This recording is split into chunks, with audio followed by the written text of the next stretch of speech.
Assalamu alaikum. Today we will discuss about the olfactory nerve. So what is olfactory nerve? It is a first cranial nerve and it is pure sensory nerve. What is the pathway of olfactory nerve? It starts from nasal epithelium and there are olfactory receptors which are present in the nasal epithelium.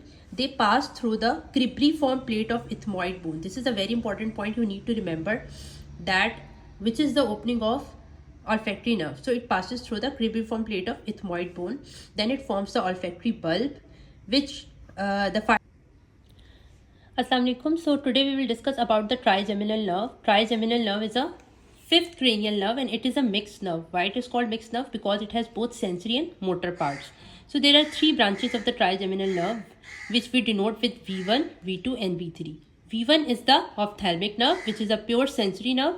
V2 is the maxillary nerve, it is also a sensory nerve, while V3 is the mandibular nerve and it has both the motor and sensory parts. So the nucleus of trigeminal nerve is present at the level of pons. Imagine this is the brain stem, the upper part is mid. Assalamu alaikum. So here we will discuss about the maxillary nerve, which is V2 or the second division of trigeminal nerve, right? So V2 is the sensory division of the trigeminal nerve and it arises as the sensory root from the pons and enters into a trigeminal ganglion, just like the V1, right? After exiting from trigeminal ganglion, it enters into the cavernous sinus, which fall lateral wall of cavernous sinus. Then after that, it enters into Assalamu alaikum. Today we will discuss about the facial nerve pathway. So facial nerve is a seventh cranial nerve. It's a mixed nerve. Why it's mixed nerve? Because it has both sensory and motor component and it also has the parasympathetic component. So talking about the pathway of facial nerve, so it starts at the level of pons.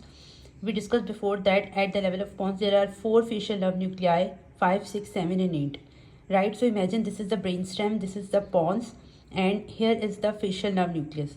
When it starts its pathway, it first take a turn around the 6th nerve nucleus. This is the 6th nerve nucleus, and if you have understand the pathway of facial nerve, then this is the lesion localization of facial nerve, which is very important in case of facial nerve palsy. So we have made 4 levels at which you can localize the facial nerve nucleus, facial nerve lesion, right? So first of all, level A is at the level of geniculate ganglion, right?